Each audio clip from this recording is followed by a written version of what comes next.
ಮೂಡಾ ಕೇಸಲ್ಲಿ ಇಡಿ ವಿಚಾರಣೆಯಿಂದ ಸಿಎಂ ಪತ್ನಿ ಪಾರ್ವತಿ ಮತ್ತು ಸಚಿವ ಬೈರತಿ ಸುರೇಶ್ಗೆ ಹೈಕೋರ್ಟ್ನಿಂದ ಮಧ್ಯಂತರ ರಕ್ಷಣೆ ಮುಂದುವರೆದಿದೆ. ಇಡಿ ಸಮನ್ಸ್ ರದ್ದು ಕೋರಿ ಪಾರ್ವತಿ ಮತ್ತು ಬೈರತಿ ಸುರೇಶ್ ಸಲ್ಲಿಸಿದ್ದ ಅರ್ಜಿಗಳ ವಿಚಾರಣೆ ನ್ಯಾಯಮೂರ್ತಿ ನಾಗಪ್ರಸನ್ನ ಅವರ ಪೀಠದಲ್ಲಿ ನಡೆಯಿತು. ಪಾರ್ವತಿ ಬೈರತಿ ಸುರೇಶ್ ಅರ್ಜಿಗಳಿಗೆ ಇಡಿ 144 ಪುಟಗಳ ಆಕ್ಷೇಪಣೆ ಸಲ್ಲಿಸಿತ್ತು. ವಾದ ಪ್ರತಿವಾದ ಆಲಿಸಿದ ಕೋರ್ಟ್ ಈ ಕೇಸಲ್ಲಿ ಮನಿ ಲ್ಯಾಂಡ್ರಿಂಗ್ ಎಲ್ಲಾಗಿದೆ ಅಂತ ಪ್ರಶ್ನೆ ಮಾಡಿತು. ಕೊನೆಗೆ ಆದೇಶವನ್ನು ಕಾಯ್ದಿರಿಸಿತು. ಈ ಮಧ್ಯೆ ಮೂಡಾ ಹಗರಣದ ತನಿಖೆಗಾಗಿ ನ್ಯಾಯಮೂರ್ತಿ PN ದೇಸಾಯಿ ನೇಮಕ ಮಾಡಿದ್ದ ರಾಜ್ಯ ಸರ್ಕಾರದ ಕ್ರಮವನ್ನು ಹೈಕೋರ್ಟ್ ಎತ್ತಿ ಹಿಡಿದಿದೆ. PN ದೇಸಾಯಿ ಅವರನ್ನ ಕೇಂದ್ರ ಸರ್ಕಾರ 3 ವರ್ಷ ಸರ್ಕಾರದ ಎಲ್ಲ ನೇಮಕಾತಿಗಳಿಂದ ಡಿಬಾರ್ ಮಾಡಿದ್ದ ಆಕ್ಷೇಪಾರ್ಹ ಆದೇಶವನ್ನು ಹೈಕೋರ್ಟ್ ವಜಾ ಮಾಡಿದೆ.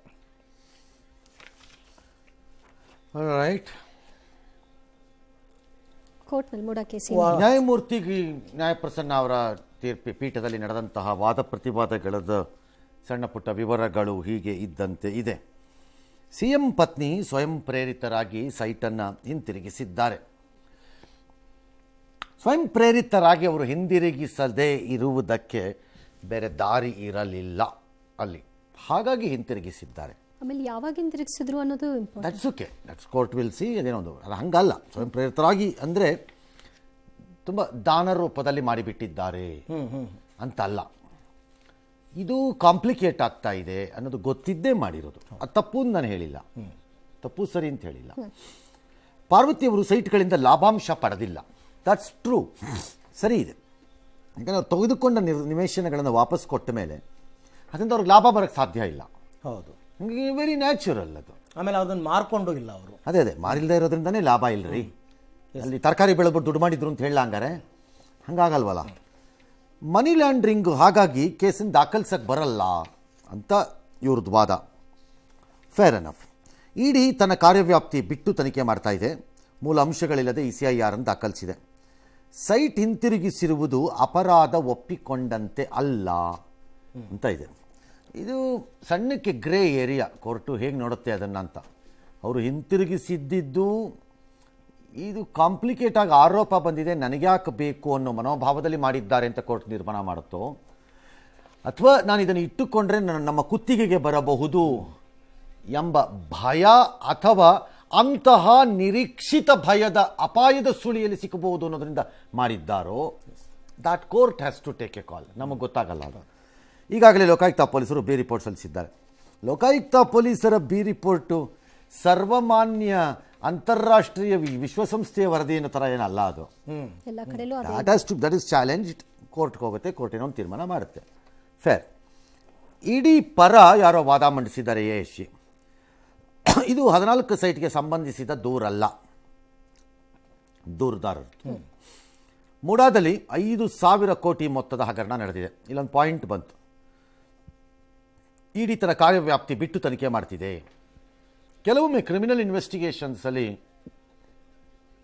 ತನಿಖೆ ಎಲ್ಲ ಪ್ರಾರಂಭ ಆಗುತ್ತೆ, ಆದರೆ ತನಿಖೆಯಲ್ಲಿ ಬರುವ ಕೆಲ ಅಂಶಗಳೇನಿದೆ ಅದು ಇನ್ನೆಲ್ಲಿಗೋ ಕರ್ಕೊಂಡು ಹೋಗುತ್ತೆ ತನಿಖೆಯನ್ನು. ಅದು X ಸ್ಥಳದಲ್ಲಿ, A ಸ್ಥಳದಲ್ಲಿ, ಈ ಸ್ಥಳದಲ್ಲಿ ಆರಂಭ ಆಗುತ್ತೆ, ಆದರೆ ಅದು ಹೋಗಿ Z ಸ್ಥಳದಲ್ಲಿ ಎಲ್ಲೋ ನಿಲ್ಲುತ್ತೆ ಆಮೇಲೆ. ಹಾಗಾಗಿ ಕೆಲವೊಮ್ಮೆ ತನಿಖೆ ಹೀಗೆ ಸರಳ ರೇಖೆಯ ರೀತಿ ಹೋಗಬೇಕು ಅಂತ ಬಯಸಬಾರ್ದು. ಹೋಗಬೇಕಾಗಿಲ್ಲ, ಹೋಗಬಾರ್ದು ಅಂತಿಲ್ಲ, ಹೋಗಬೇಕಾಗಿಲ್ಲ. ಹಾಗಾಗಿ ಇದು 14 ಸೈಟಿನ ವ್ಯವಹಾರ ಅಲ್ಲ, ದೀರ್ಘಕಾಲದಿಂದ ಲೂಟಿ ಹೊಡೆದಿರುವವರ ಕಥೆ ಇದು. ಈ ಲೂಟಿ ಹೊಡೆದಿರುವವರನ್ನು ಉಳಿಸಲು ಎಲ್ಲರೂ ಹಗಲು ರಾತ್ರಿ ಶಪಥ ಮಾಡಿ ತಪಸ್ಸು ಮಾಡ್ತಿರೋಂಗೆ ಕಾಣಿಸ್ತಾ ಇದೆ ನನಗೆ. ಕಾರಣ ಬಹಳ ಸರಳ. ಆಯಾ ಕಾಲದಲ್ಲಿ ಅವರವರು ಅಥವಾ ಅವರ ಹೆಂಡತಿ, ಮಕ್ಕಳು, ಮೊಮ್ಮಕ್ಕಳು, ಮರಿಮಕ್ಕಳು, ನಾತೆ, ನಾದ್ನಿ, ತಮ್ಮ, ಅಣ್ಣ, ಅಕ್ಕ, ತಂಗಿ, ಇವರೆಲ್ಲ ತಿಂದು ತೇಗಿರುವಂತಹ ಹೇಸಿಗೆ ವೀರರು ಇವರೆಲ್ಲರೂ.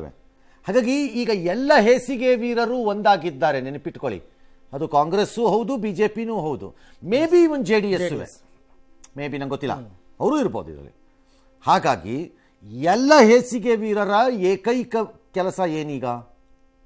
ಹೇಗೆ ಇದನ್ನು ಹಳಿ ತಪ್ಪಿಸುವುದು, ಹೇಗೆ ಈ ತನಿಖೆಯನ್ನು ಸುಟ್ಟು ಹಾಕುವುದು, ಹೇಗೆ ಈ ತನಿಖೆಯನ್ನು ಹಳ್ಳ ತೋಡಿ ಮುಚ್ಚಿ ಬಿಡುವುದು.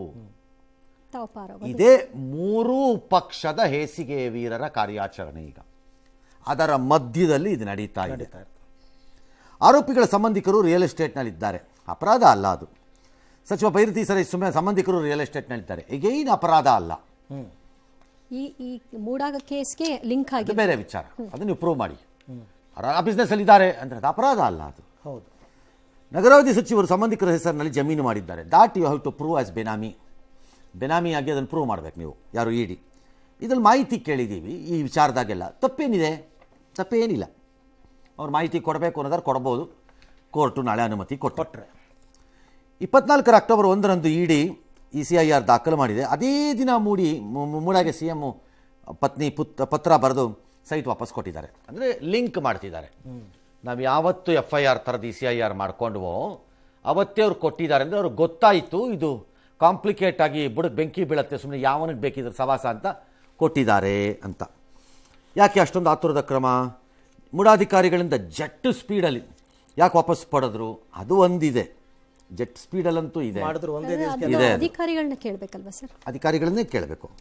CM ಎಲೆಕ್ಷನ್ ಅಫಿಡವಿಟಲ್ಲಿ ಸೈಟ್ ಮಾಹಿತಿ ಮುಚ್ಚಿಟ್ಟಿದ್ದೇಕೆ ಅದನ್ನು ಇಡಿ ಕೇಳಕ್ಕೆ ಬರಲ್ಲ, ಎಲೆಕ್ಷನ್ ಕಮಿಷನ್ ಅವ್ರಿಗೆ EC ಕೇಳಬೇಕು, ಎಲೆಕ್ಷನ್ ಕಮಿಷನ್ ಕೇಳಬೇಕಪ್ಪ.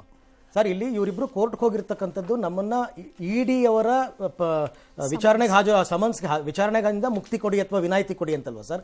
ಬಟ್ ಇಲ್ಲಿ ವಾದ ಪ್ರತಿವಾದ ಹೆಂಗಾಗ್ತಿದೆ ಅಂತಂದ್ರೆ ಇಡಿ ಅವರು ನಿಮ್ಗೆ ಇಲ್ಲಿ ಈ ಪ್ರಕರಣದಲ್ಲಿ ನೀವು ತನಿಖೆ ಮಾಡಕ್ಕೆ ಬರಲ್ಲ ಅಂತಾನೆ ಇವರು ಪರ ವಕೀಲರು ಒಂದು ವಾದವಾಗಿದೆ.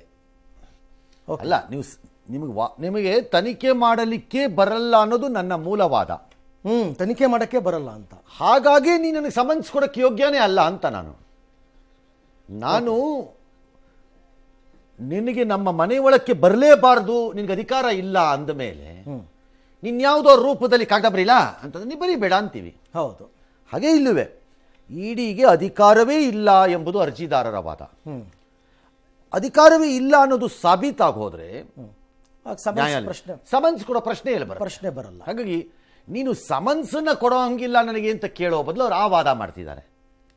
ಸೊ ಕೋರ್ಟ್ ಫಸ್ಟ್ ಇದು ಪ್ರೂವ್ ಆಗುತ್ತೆ. ನಥಿಂಗ್ ರಾಂಗ್, ಅದರಲ್ಲಿ ರಾಂಗ್ ಏನಿಲ್ಲ. ಈಗ ಮನಿ ಲಾಂಡ್ರಿಂಗ್ ಆಗಿದೆ ಅನ್ನೋದನ್ನ ಪ್ರೂವ್ ಮಾಡಬೇಕಾಗಿದ್ರೆ ಕೋರ್ಟ್ಗೆ ಇಡಿ ಮತ್ತಿನ್ನೇನು ಮಾಡಬೇಕು? ಪುಕ್ಕಟೆ ಮಾಡ್ಕೊಂಡು ಊದ್ಬತ್ತಿ ಹಚ್ಬಿಟ್ಟು ಮನೆಗೆ ಹೋಗ್ಬೇಕಂಗಾರೆ ಏನು ಮಾಡಬೇಕು ಅವ್ರ ನಿಮ್ಮ ಪ್ರಕಾರ? ಅಲ್ಲ, ಈಗ ಆರಂಭದಲ್ಲಿ ಇವರು ನಂಗೆ ನಿಮ್ಮ ಪ್ರಶ್ನೆನೇ ಅರ್ಥವಾಗ್ತಿಲ್ಲ, ಏನು ಮಾಡಬೇಕು ಅಂತ ಹೇಳಿ. ಅಲ್ಲ ಸರ್, ಈಗ ಮನಿ ಲಾಂಡ್ರಿಂಗ್ ಆಗಿದೆಯಾ ಇಲ್ವಾ ಅನ್ನೋದನ್ನ ಪ್ರೂವ್ ಮಾಡಿದ್ರೆ ಅವರಿಗೆ ಮುಂದುವರೆದಂತೆ ವಿಚಾರಣೆ ನಡೆಸೋಕೆ ಅವಕಾಶ ಕೇಳ್ತಿದೆ ಕೋರ್ಟು. ಹೇಳಬೇಕು ಅದನ್ನ ಇವರು ಎಲ್ಲ ಮನಿ ಲಾಂಡ್ರಿಂಗ್ ಪ್ರೂವ್ ಮಾಡಬೇಕಾ ಅಂದ್ರೆ ಮತ್ತೇನು ಮಾಡಬೇಕು? ಕತೆ ಕಾಯ್ಬೇಕಾ ಅಂತ ಕೇಳ್ಬೇಕಾ ನಾನು ಅವ್ರನ್ನ? ಹಂಗಲ್ಲ ಆದ್ರೆ ಆಗಲ್ಲ. ಎಸ್. ಇನ್ನು ಮೂಡಾ ಕೇಸಲ್ಲಿ ಸಾಕ್ಷ್ಯಾಧಾರಗಳ ಕೊರತೆಯಿಂದ ಸಿಎಂ ಸೇರಿ 4 ಕ್ಲೀನ್ ಚೀಟ್ ನೀಡಿರುವ ಲೋಕಾಯುಕ್ತ ಪೊಲೀಸರು ಇಂದು ಜನಪ್ರತಿನಿಧಿಗಳ ವಿಶೇಷ ಕೋರ್ಟ್ಗೆ ಅಂತಿಮ ವರದಿ ಸಲ್ಲಿಸಿದ್ದಾರೆ. ನ್ಯಾಯಾಧೀಶ ಸಂತೋಷ್ ಗಜಾನನ ಭಟ್ಗೆ 11,200 ಪುಟಗಳ ವರದಿಯನ್ನ ತನಿಖಾಧಿಕಾರಿಯೂ ಆಗಿರುವ ಮೈಸೂರು ಲೋಕಾಯುಕ್ತ SP ಉದೇಶ್ ಸಲ್ಲಿಸಿದ್ದಾರೆ. ಬಿ ರಿಪೋರ್ಟ್ ಎಂದೇ ಉಲ್ಲೇಖಿಸಿರುವ ಅಂತಿಮ ವರದಿ 27 ಸಂಪುಟಗಳನ್ನು 50 ಜನರ ಹೇಳಿಕೆ ಒಳಗೊಂಡಿದೆ. ಪ್ರಕರಣದ ವಿಚಾರಣೆ ಫೆಬ್ರವರಿ 24ಕ್ಕೆ ಮುಂದೂಡಿಕೆಯಾಗಿದೆ. ಇನ್ನು ಬಿ ರಿಪೋರ್ಟ್ ಚಾಲೆಂಜ್ ಮಾಡಲು ದೂರುದಾರ ಸ್ನೇಹಮಯಿ ಕೃಷ್ಣ ನಿರ್ಧಾರ ಮಾಡಿದ್ದಾರೆ. ಲೋಕಾಯುಕ್ತ ವರದಿಯನ್ನ ಕಾಂಗ್ರೆಸ್ ಸ್ವಾಗತ ಮಾಡಿದೆ. ನಾವು ಮೊದಲಿನಿಂದ ಹೇಳ್ತಾ ಬಂದಿದ್ದು ಇದನ್ನೇ ಅಲ್ವಾ ಅಂತ ಕೇಳಿದೆ. ಸಿಎಂ ಪರವಾಗಿ ಜಿಟಿ ದೇವೇಗೌಡ ಬ್ಯಾಟ್ ಬೀಸಿದ್ದಾರೆ. ಆದರೆ ಬಿಜೆಪಿ ಮಾತ್ರ ಸಿಎಂ ಒತ್ತಡದಿಂದ ಲೋಕಾಯುಕ್ತ ವರದಿ ಸಿದ್ಧವಾಗಿದೆ, ಲೋಕಾಯುಕ್ತಕ್ಕೆ ಇದ್ದ ಮರ್ಯಾದೆಯನ್ನ ಜಿಲ್ಲಾ ಮಟ್ಟದ ಲೋಕಾಯುಕ್ತ ಅಧಿಕಾರಿ ಕಳೆದಿದ್ದಾರೆ ಅಂತ ಕಿಡಿಕಾರಿದ್ರು. ಅಂದಹಾಗೆ ಕೋರ್ಟ್ ಅಂತಿಮ ವರದಿ ಸಲ್ಲಿಕೆಯಾಗಿದ್ರು ಲೋಕಾಯುಕ್ತ ಪೊಲೀಸರು ಪ್ರಕರಣದ ತನಿಖೆಯನ್ನು ಮುಂದುವರಿಸಲಿದ್ದಾರೆ. ಪ್ರಾರಂಭದಲ್ಲೇ ಅವರು ಬೆಂಗಳೂರಿಂದ ಮೈಸೂರಿಗೆ ಪಾದಯಾತ್ರೆ ಮಾಡಿದಾಗ ಬಿಜೆಪಿ ಜನತಾದಳದವರು ಆವತ್ತೇ ನಾನು ಏನ್ ಹೇಳಬೇಕು ಎಲ್ಲ ಹೇಳಿದ್ದೇನೆ. ಇದು ರಾಜಕೀಯ ಪ್ರೇರಿತ ಅಂತ. ಸೊ ಏನಾದ್ರು ಒಂದು ಕೇಸ್ ಆಗ್ಬೇಕಾದ್ರೆ ಏನಾದ್ರು ಎವಿಡೆನ್ಸ್ಗಳಿರ್ಬೇಕು. ಯಾವ ಎವಿಡೆನ್ಸ್ ಇಲ್ಲ. ಇದು ಲೋಕಾಯುಕ್ತ ಅವ್ರು ಇಂಡಿಪೆಂಡೆಂಟ್ ಬಾಡಿ ಮಾಡ್ತಾ ಇದ್ದಾರೆ. ಮುಖ್ಯಮಂತ್ರಿ ಕಂಟ್ರೋಲು ಇಲ್ಲ. ಸಿದ್ದರಾಮಯ್ಯ ಅವರ ಹೆಸರಿಗೆ ಕಳಂಕ ತರಬೇಕು ಅನ್ನುವ ರಾಜಕೀಯ ಪಿತೂರಿಯನ್ನು ಬಳಸಿಕೊಂಡು ಗುಣಾತ್ಮಕ ನಾಯಕರ ತೇಜೋವಧೆ ಮಾಡೋದನ್ನು ನಿಲ್ಲಿಸಬೇಕು. ಹೀಗಾಗಿ ಇವತ್ತೇನು ರಿಪೋರ್ಟ್ ಬಂದಿದೆ ಅದು ನ್ಯಾಯನ ಗೌರವಿಸಬೇಕು. ಅವರು ದೋಷಿನೇ ಆಗಿರಲಿಲ್ಲ, ನಿರ್ದೋಷಿ ಅಂತ ಹೇಳೋದ್ರಲ್ಲಿ ಏನು ಉತ್ಪ್ರೇಕ್ಷೆನೂ ಇಲ್ಲ. ಸಿದ್ದರಾಮಯ್ಯನವ್ರಿಗೆ ಅವ್ರ ಭವಿಷ್ಯ ಅವ್ರ ಅದೃಷ್ಟ ಗಟ್ಟಿಯಾಗೇ ಇದೆ.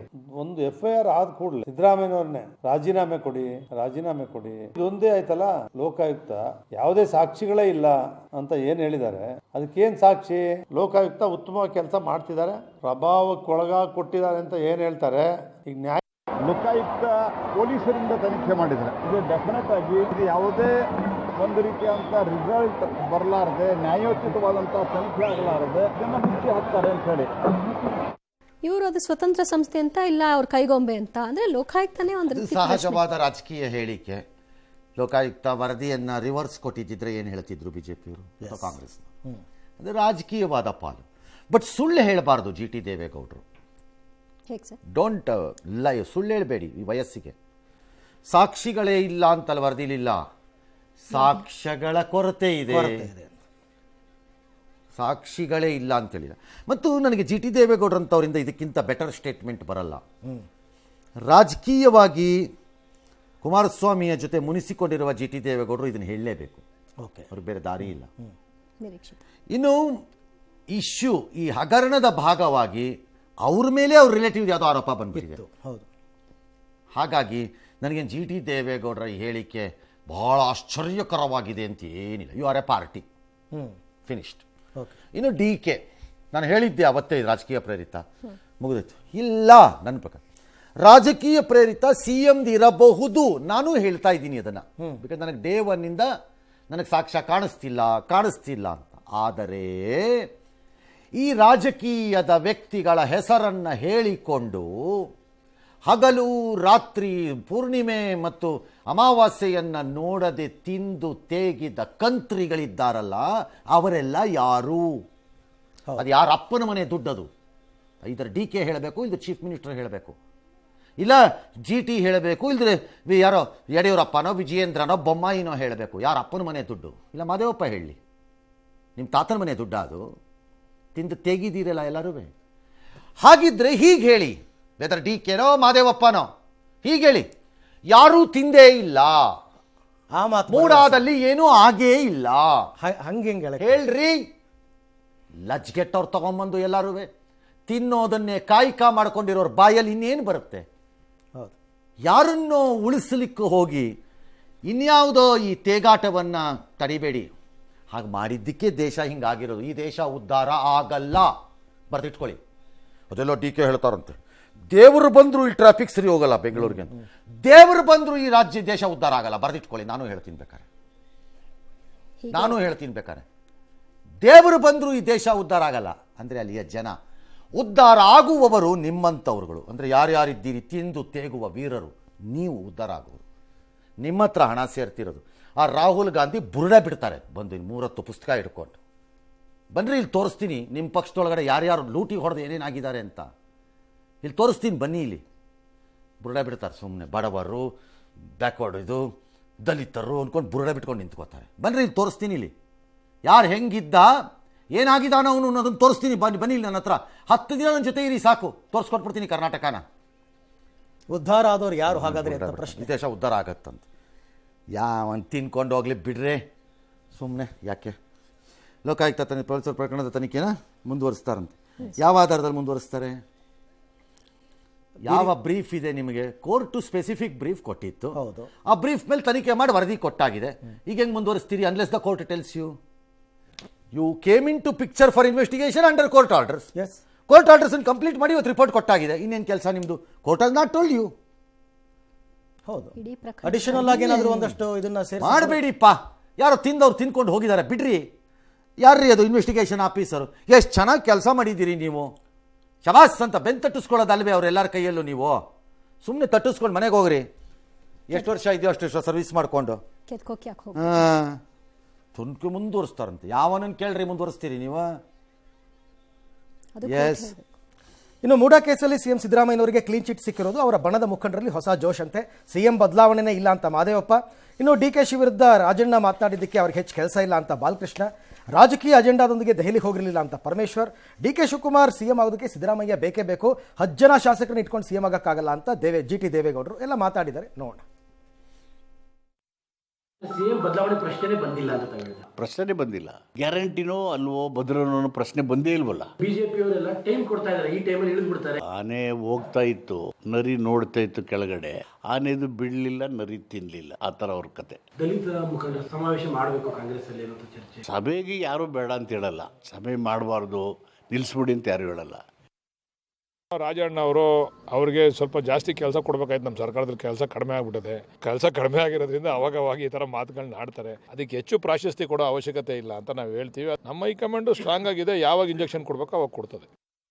ನಾನು ಡೆಲ್ಲಿ ಪ್ರವಾಸ ಮಾಡಿದ್ದು ಸಂಪೂರ್ಣವಾಗಿ ಖಾಸಗಿ ಕೆಲಸಗಳಿಗೆ, ಯಾವುದೇ ರಾಜಕೀಯದ ಅಜೆಂಡಾ ಇಟ್ಟುಕೊಂಡು ನಾನು ಹೋಗಿರಲಿಲ್ಲ. ಅಧ್ಯಕ್ಷರ ಬದಲಾವಣೆ ವಿಚಾರ ಇರ್ಬೋದು, ಮುಖ್ಯಮಂತ್ರಿಗಳ ವಿಚಾರ ಇರ್ಬೋದು, ಯಾವುದನ್ನು ನಾನು ಎಲ್ಲಿಯೂ ಮಾತನಾಡಿಲ್ಲ. ಶೋಷಿತ ಸಮಾವೇಶ ಮಾಡೋದ್ರ ಬಗ್ಗೆನೂ ಕೂಡ ನಾನು ಮಾತಾಡಿಲ್ಲ, ರಾಜಕೀಯನೇ ಮಾತಾಡಿಲ್ಲ. ಒಂದ್ ದಿವಸ ಸಿಎಂ ಆಗ್ತಾರೆ, ಯಾವತ್ತಾಗ್ತಾರೆ ಏನಾಗ್ತಾರೆ ಗೊತ್ತಿಲ್ಲ. ಡಿ.ಕೆ ಮುಖ್ಯಮಂತ್ರಿ ಆಗ್ಬೇಕಾದ್ರೆ ಸಿದ್ದರಾಮಯ್ಯನವ್ರ ಬೆಂಬಲನೂ ಡಿ.ಕೆ ಅವ್ರಿಗೆ ಬೇಕು. 138 ಶಾಸಕರ ಎಲ್ಲರ ಬೆಂಬಲವನ್ನ ಪಡೆದು ಆಗ್ಬೇಕೇ ಹೊರತು ಕೆಲವೇ ಜನರು ಅಷ್ಟಕ್ಕಷ್ಟ ಅಷ್ಟೊಂದು ಜನದ ಶಾಸಕರ ಬೆಂಬಲ ಪಡ್ಕೊಂಡು CM ಆಗಿರೋ ಒಬ್ಬ ಚೀಫ್ ಮಿನಿಸ್ಟರ್ ತೋರಿಸ್ರಿ. ಅಷ್ಟಕ್ಕಷ್ಟು ಸಾಧ್ಯನೇ ಇಲ್ಲ. ತೋರಿಸ್ರಿ ನೋಡ್ತೀನಿ. GTD ನಿಮ್ಮ ಅನುಭವದಲ್ಲಿ ಒಬ್ಬ CM ತೋರಿಸ್ರಪ್ಪ. ಶಾಸಕಾಂಗ ಸಭೆಯಲ್ಲಿರೋ ಎಲ್ಲ ಶಾಸಕರ ಬೆಂಬಲ ಪಡೆದು CM ಆದರೂ ಒಬ್ಬನ ತೋರಿಸ್ರಿ. ಒಂದು ಕರ್ನಾಟಕದಲ್ಲಿ, ತಮಿಳ್ನಾಡಲ್ಲೆಲ್ಲ ಇರಬೇಕು, ಕರ್ನಾಟಕದಲ್ಲಿ ಹೇಳ್ತಿರೋದು. ಬಟ್ ಮುಖ್ಯಮಂತ್ರಿಗಳ ಬದಲಾವಣೆ ವಿಚಾರಕ್ಕೂ ಈ ಕೋರ್ಟಿಂದ ಸಿಕ್ಕಿರೋ ಇದಕ್ಕೂ ಏನು ಸಂಬಂಧ ಇಲ್ಲ ಅಲ್ವಾ ಸರ್? ಆದ್ರೆಷ್ಟು ಬಿಟ್ರೆಷ್ಟ್ರಿ. ಈಗ ಇನ್ನೊಬ್ರು ಆಗ್ಬಿಟ್ರೆ ದೇವರು ಬಂದರು ಡ್ಯಾಶ್ ಡ್ಯಾಶ್ ಡ್ಯಾಶ್ ಬದಲಾಗತ್ತೇನ್ರಿ ಏನಾದ್ರು? ಆಗಲ್ಲ. ಯಾಕ್ರಪ್ಪ ಜನ ಸಾಯ್ತೀರಿ? ಅವ್ರೇನೋ ಬಿಸಾಕ್ತಾರಲ್ಲ ಭಿಕ್ಷೆ ರೂಪದಲ್ಲಿ, ಅದನ್ನು ತಗೊಂಡು ಸುಮ್ಮನೆ ತಿನ್ಕೊಂಡು ಇರಿ. ಇಲ್ಲ ನಿಮಗೆ ಗಟ್ಟಿ ಇದೆ ಕೈ ಕಾಲು ಅಂದ್ರೆ ದುಡಿದ್ಬಿಟ್ಟು ಚೆನ್ನಾಗಿ ದುಡ್ಗಿಟ್ಟು ಮಾಡ್ಕೊಳ್ಳಿ ಅಷ್ಟೇ. ಸುಮ್ಮನೆ ಇವೆಲ್ಲ ಆಗಲ್ಲ ಹೋಗಲ್ಲ.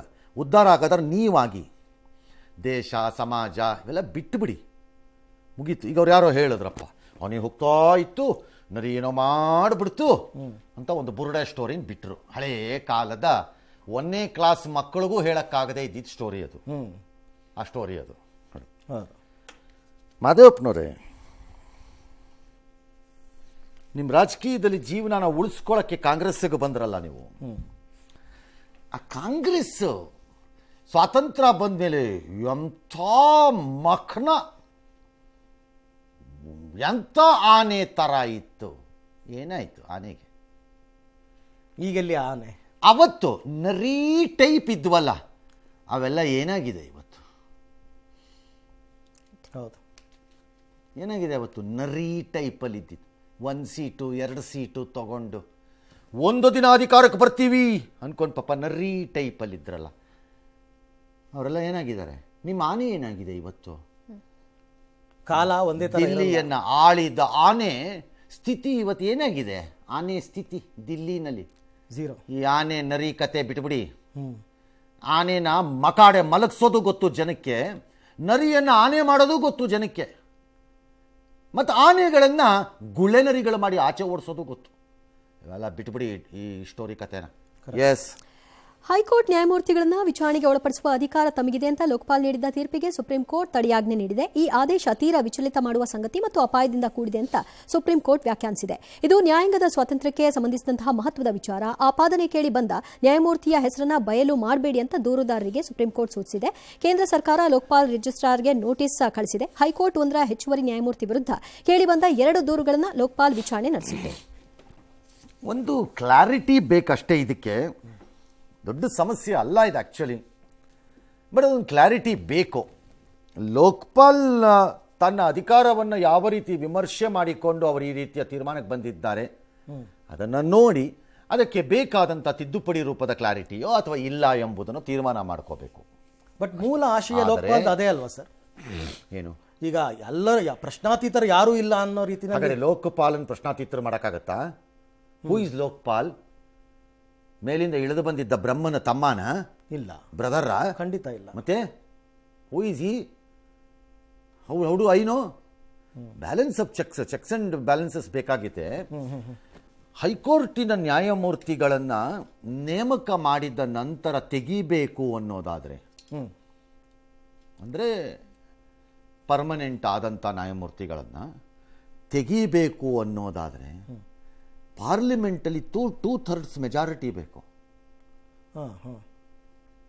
ತಮಾಷೆ ಅನ್ಕೊಂಡಿದ್ದೀರಾ? ಪಾರ್ಲಿಮೆಂಟಲ್ಲಿ ಬೇಕದಕ್ಕೆ ಅಭಿಯೋಗ ಆಗಬೇಕು, ಇಂಪೀಚ್ಮೆಂಟ್ ಆಗಬೇಕು, ಅವ್ರನ್ನ ತೆಗಿಬೇಕು ನೀವು ಅಂತಂದು ತೆಗಿಯೋಕ್ಕಾಗಲ್ಲ ನಿಮ್ಮ ಕೈಯಲ್ಲಿ. ಏನಿದ್ದೀನಿ ಕ್ಲರ್ಕ್ ಕೆಲಸ ಅಂದ್ಕೊಂಡಿದ್ದೀರಾ? ಬೆಳಗ್ಗೆ ಡಿಸ್ಮಿಸ್ ಮಾಡಿ ಸಸ್ಪೆಂಡ್ ಮಾಡಿಬಿಟ್ಟು ಕಳಿಸ್ಬಿಡ್ತೀನಿ ಇನ್ನಕ್ಕೆ ನೀವು. ಎಸ್, ಹಂಗಲ್ಲ. ಹಾಗೆ ಪಾರ್ಲಿಮೆಂಟ್ ತೆಗಿಬೇಕು, ಆ ರೀತಿ ಮೆಜಾರಿಟಿನಲ್ಲದುವೆ ತೆಗಿಬೇಕು ಅನ್ನೋವಾಗ Lokpal, which is nothing but a parliament creation, can it sit over a judge like that? High court judge ಮೇಲೆ ಹಂಗೆ ಕೂರ್ಲಿಕ್ಕೆ ಬರಲ್ಲ, ಓಕೆ. ಸರ್, ಈಗ ಸಹಜ ಕೂರಬಾರ್ದು, ರಾದರ್ ಹಂಗೆ ಆಗಬಾರ್ದು. Because you are on an executive post. Okay. ನೀವು ಕೂರಬಾರ್ದಂಗೆ. You are not on a judicial post. It's a quasi judicial. ಒಪ್ಕೋತೀನಿ ನಾನು ಬೇಕಾದ್ರೆ. ಫುಲ್ಲಿ ಜುಡಿಷಿಯಲ್ ಅಲ್ಲ. You are not unchallengeable. Okay. ಹಾಗಿದ್ರೆ ಡಿಸ್ಟ್ರಿಕ್ಟ್ ಜಡ್ಜ್ಗಳನ್ನು ಲೋಕಾಯುಕ್ತ ತೆಗಿಬೋದಾ ನಾಳೆ? ಅವ್ರ ವ್ಯಾಪ್ತಿಗೆ ಬಂದಂಗೆ ಲೆಕ್ಕಾಚಾರ ತೆಗೆದು ಬಿಡ್ತೀರಾ ಡಿಸ್ಟ್ರಿಕ್ಟ್ ಜಡ್ಜ್ಗಳನ್ನ? ನಾನು this is unfair. I don't know. Supreme court ಇದು ಕಳವಳಕಾರಿ, ಆತಂಕಕಾರಿ ಅಂತೆಲ್ಲ ಹೇಳ್ತಾರೆ. Simply it should have dismissed it ಅಪ್ಪ. ಡಿಸ್ಮಿಸ್ ಮಾಡಕ್ಕೆ ನನಗೆ ಅರ್ಥನೇ ಆಗಿಲ್ಲ ಯಾತಕ್ಕೆ ಅದಕ್ಕೆ ಅಷ್ಟೊಂದು ಟೈಮ್ ಕೂಡ ಕೊಟ್ಟಿದ್ದಾರೋ 21ನೇ ತಾರೀಕುವರೆಗೆ. ಮತ್ತೆ ಎಸ್